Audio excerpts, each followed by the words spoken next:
Good day everyone! The purpose of this video is for our EDUC 106 requirements and I hope you learn from me because I'm going to bring you guys in the past.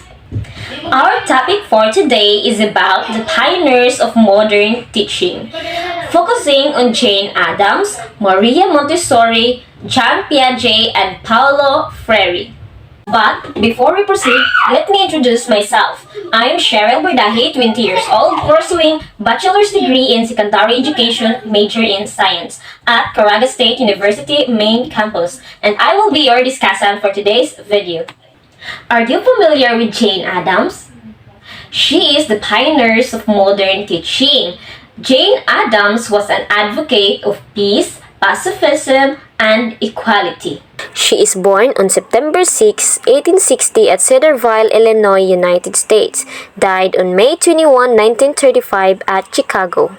Okay, so Jane Addams is the founder of Hull House and the pioneering leader in social work, peace movement, and women's rights. She developed an educational philosophy called socialized education.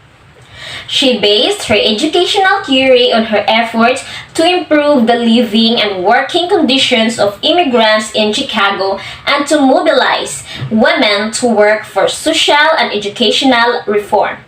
She was a pioneer of modern multicultural, international, and women's education, rebelling against the gender restriction that Victorian society imposed on women. Addams rejected the traditional curriculum that limited women's educational choices and opportunities. She wanted women to define their own lives, to choose their own careers, and to participate fully in politics, society, and education. Jane Addams established Hull House in Chicago near West Side in 1889 in a culturally diverse but impoverished neighborhood of immigrants from Southern and Eastern Europe. Addams and her co-workers, a cadre of young middle-class women, educated the immigrant and in turn were educated by them. Hull House provided a settlement house setting where immigrants learn how to obtain jobs, pay rent, find healthcare, and educate their children. In terms of principles of teaching and learning, Jane Addams is proponent of multiculturalism. Because of her work with immigrants in Chicago, Addams saw the effect of urbanization, industrialization, and technology on society.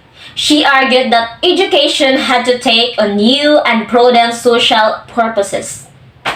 Teachers needed to understand the trends that were reshaping American society from a rural to an urban society and prepare their students to deal with them socially responsible and democratic ways. Believing that the cultural diversity could coexist with and contribute to America's broad common culture, Addams sought to build connection between immigrants and larger American society. Based on what she had learned in her interaction with immigrants at Hull House, Addams wanted public schools to include the history, customs, songs, craft, and stories of various ethnic and racial groups in the curriculum. As what I said earlier, her educational philosophy, called socialized education, influenced by progressivism and pragmatism, defined education in very broad social terms. She saw schools as agencies, much like settlement houses, that had the mission of restoring the sense of community in a country undergoing a profound transition from a rural to an urban industrialized and technological society. She envisioned schools as multifunctional agencies that socialized as well as educated children. Teachers, like social workers, had many faced responsibilities for their students' social well-being. The curriculum should be reconstituted to provide broadened experience that explored children's immediate environment and highlighted connection with technological society. Adams' enlarged concept of teaching as having a social mission has important implication for preserving teachers' education. It means that prospective teachers need to examine issues of social changes and social justice. For practicing teachers, it means that classroom needs to be connected to the people in the community that is served. That's the reason why Jane Addams has a great influence on today's educational practices. Today, Adams believed that education must be free from gender biases correspond with the goals of contemporary women's education, especially equal rights for women and their freedom to define their lives and choose their career. Her belief that industrialism should be infused with broad social consumer-oriented materialism. Her crusade for a world without war provides a needed message for a world racked by violence and terrorism. How might Adams serve as a historical mentor or model for us as a teacher? Jane Addams, a prominent figure in the progressive era, can serve as an exemplary historical mentor or model for teacher in various ways. Number 1. Advocacy for social justice. Teacher can emulate her commitment to social justice by incorporating topics related to equity, diversity, and inclusion into their curriculum and fostering discussions in social issues within the classroom. Number 2. Community engagement and service learning.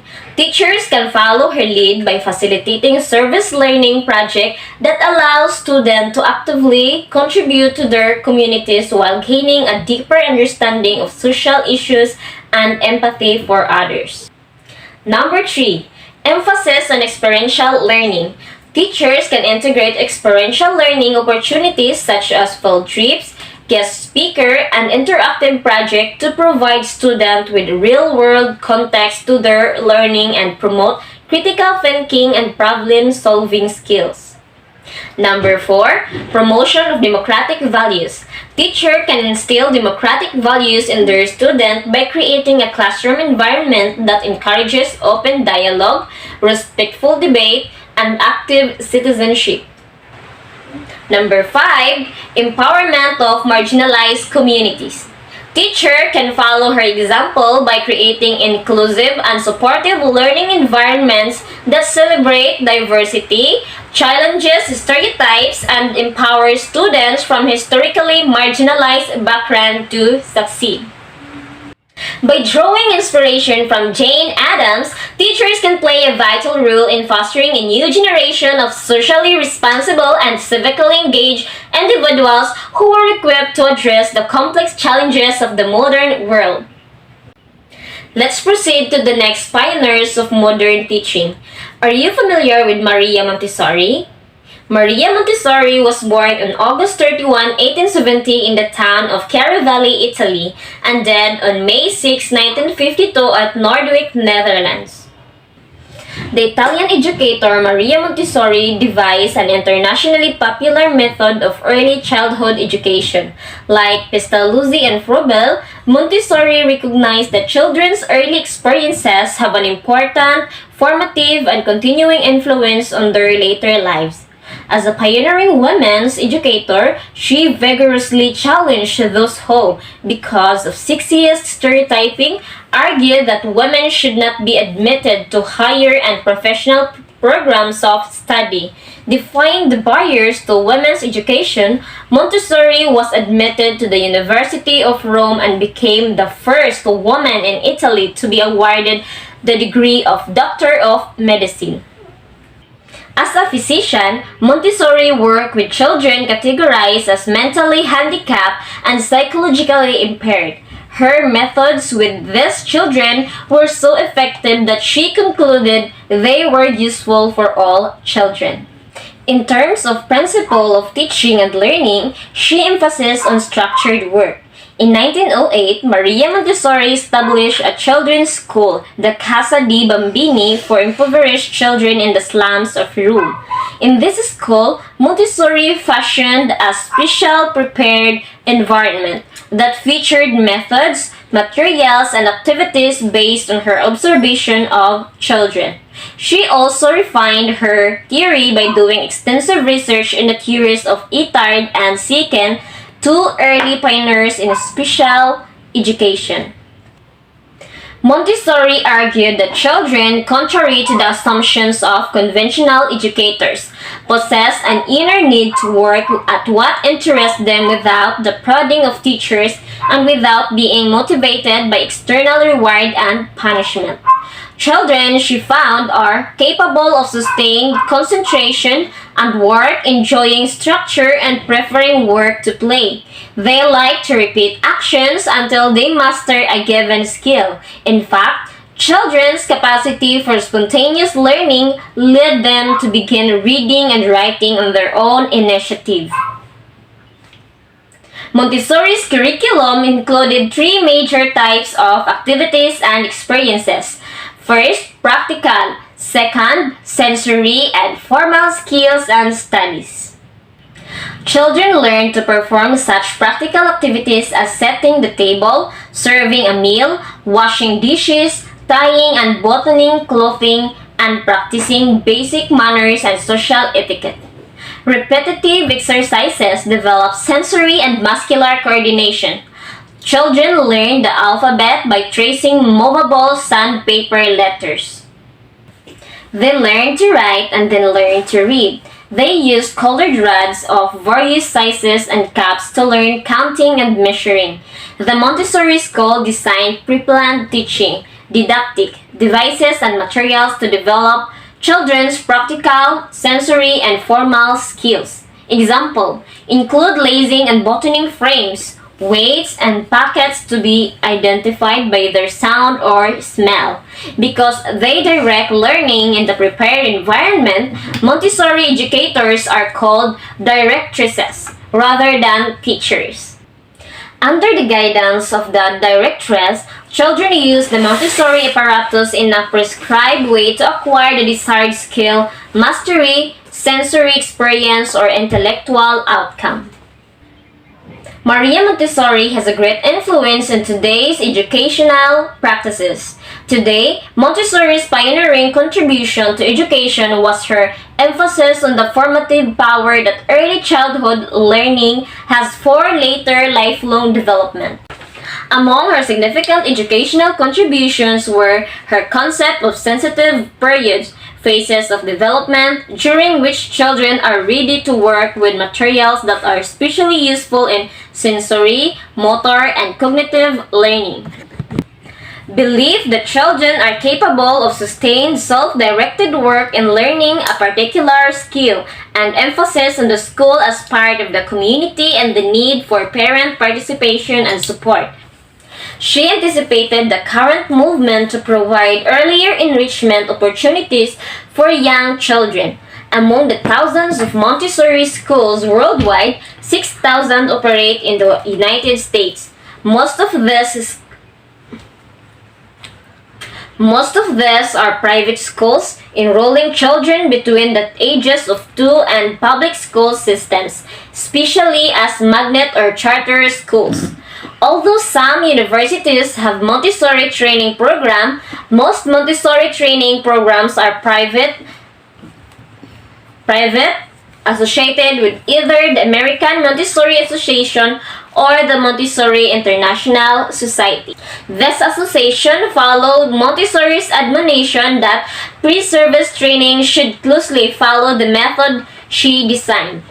Prospective directresses study the Montessori method and are trained in using the didactic materials in the prepared environment.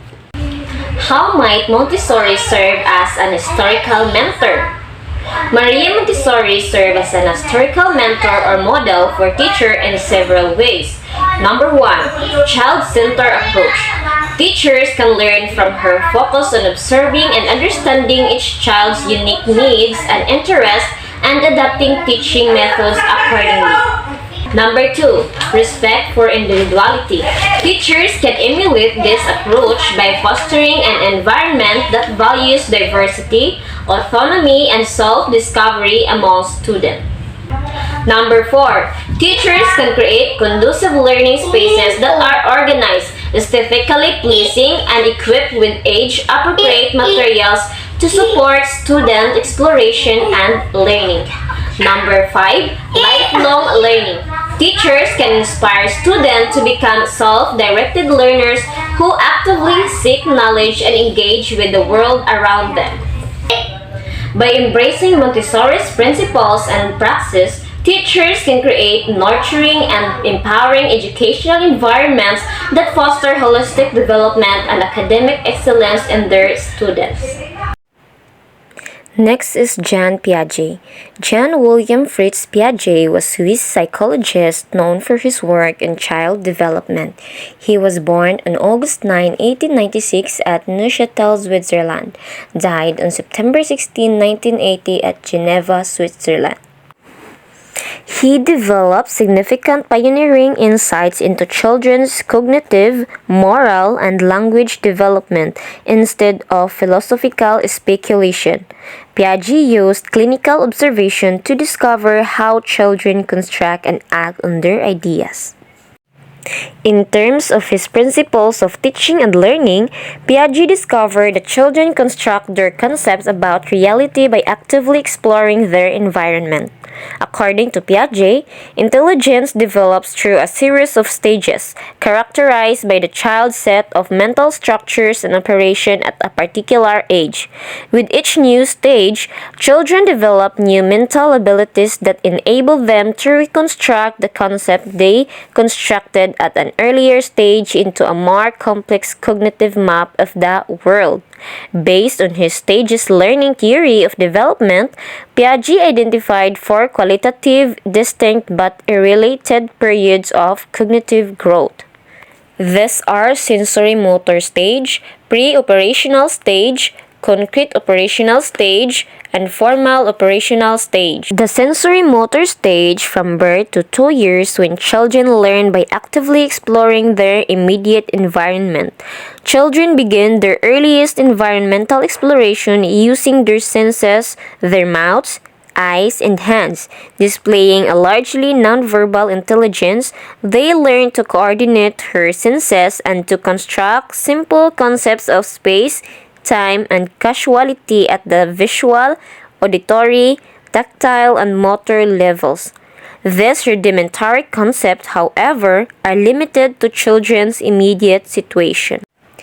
The pre-operational stage, from 2 to 7 years, when intuition combines with speech to lead to operational thinking involving concepts of space, time, and a cause and effect relationships that extend beyond the immediate situation.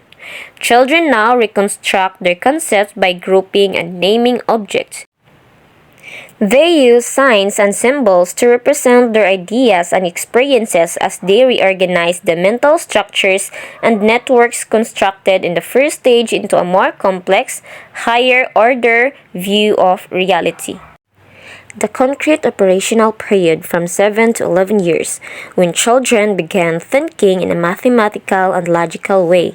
They become adept at recognizing such general characteristics as size, length, and weight and use them in more complex mental operations. As before, they reconstruct the concept arrived at in earlier stages into more abstract and complex levels.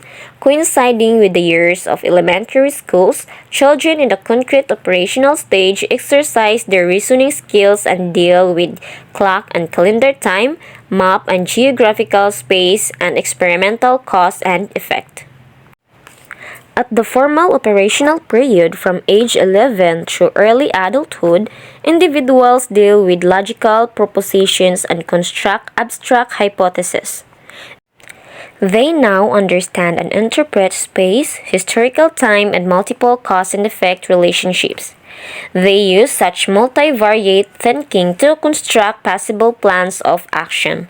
Now that adolescents understand cause and effect relationship, they can use the scientific method to explain reality and can learn complex mathematical, linguistic, and mechanical processes. Piaget's stages learning theory of development has many important applications to education. Viewing the world differently than adults, children are constantly reconstructing and repatterning their view of reality as they move through the stages of development. Thus, children's conception of reality often differs from the kinds of curriculum and instruction adults frequently impose on them. Early childhood and elementary education should be based on how children develop and act on their own thinking and learning processes. As they move through the stages of development, children have their own readiness for new learning based on the cognitive level they have reached. This in turn determines the readiness for new and higher order learning experiences. Although a rich environment can stimulate readiness, we cannot force learning on children. On his education and schooling, Piaget accentuated their environment as children seeking for learning. Outside of school, children learn directly and informally from their environment. The most effective teaching strategies replicate the informal learning children use in their everyday out-of-school lives. As they interact with their environment, children build their knowledge of their world through a process of creative invention known as constructivism. As they discover inadequacies between their existing concepts and the new situation they encounter as they explore their environment, children reconstruct or reconceptualize their existing knowledge with their new information to construct more complete higher-order concepts. To stimulate children's explorations, teachers can design their classroom as learning centers that are stocked with materials that engage children's curiosity. These are Piaget's principles that can guide teachers' pre-service preparation and classroom practices. Number 1. Encourage children to explore and experiment. Number 2. Individualize instruction so that children can learn at their own level of readiness. Number 3. Design the classroom as learning centers stacked with concrete materials that children can touch, manipulate, and use. Piaget has broad influence on educational practices today. Piaget cognitive psychology connected how children learn to think and reason with teaching and learning in schools. His theory generated revolutionary changes in early childhood and elementary education, not only in the United States but throughout the world. His ideas stimulated a movement to make classroom settings more informal and more related to how children learn. Contemporary constructivist education originated with Piaget's pioneering assertion that children do not copy but rather construct reality. Jean Piaget, a pioneer in developmental psychology, can indeed serve as a historical mentor and model for teachers in several ways. Number 1. Understanding developmental stages. Teachers can use this framework to tailor their teaching methods and materials to suit the cognitive abilities and developmental stage of their students.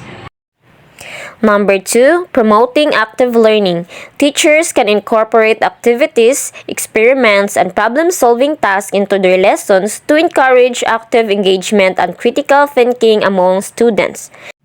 Number 3. Respecting individual differences.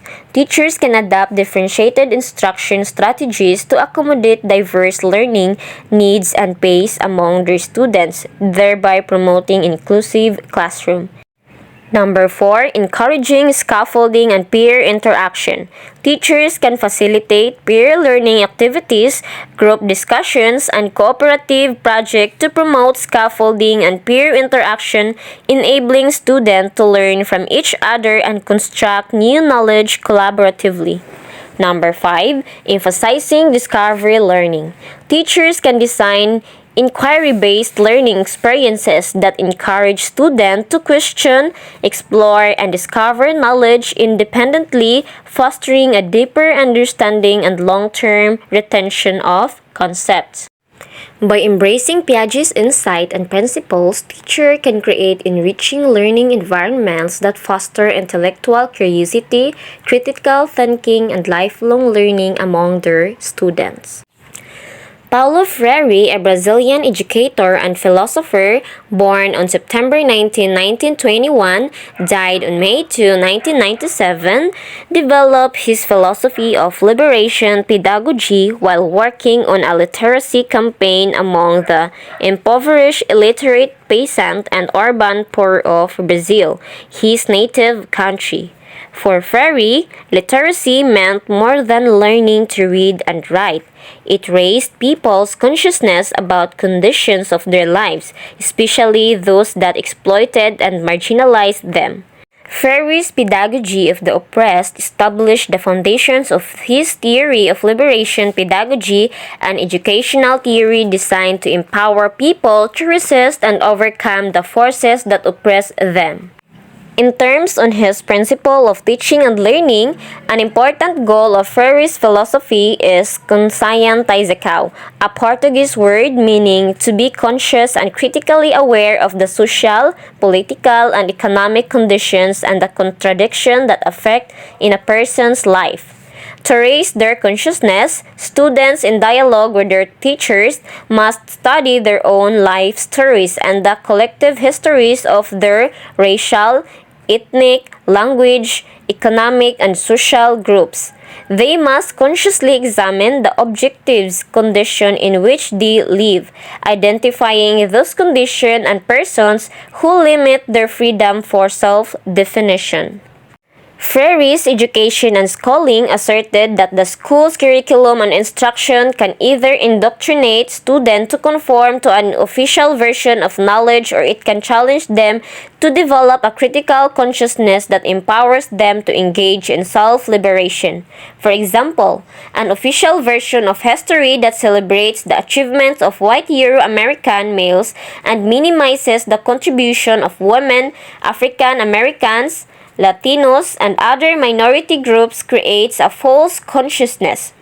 An education that defines a person's worth in terms of wealth and power and sees schooling as a ticket to a success in an exploitative economic system cannot be truly humanizing. Freire's teachers should be neither impartial nor uncommitted on social, political, and economic issues. Rather, he wants teachers to develop a critical consciousness of the real power relationship in the schools and of the conditions that affect their students. For example, teachers in schools in economically depressed areas need to know that their students' lives are being blighted by poverty, poor access to healthcare and recreational services, drug abuse, and gang violence.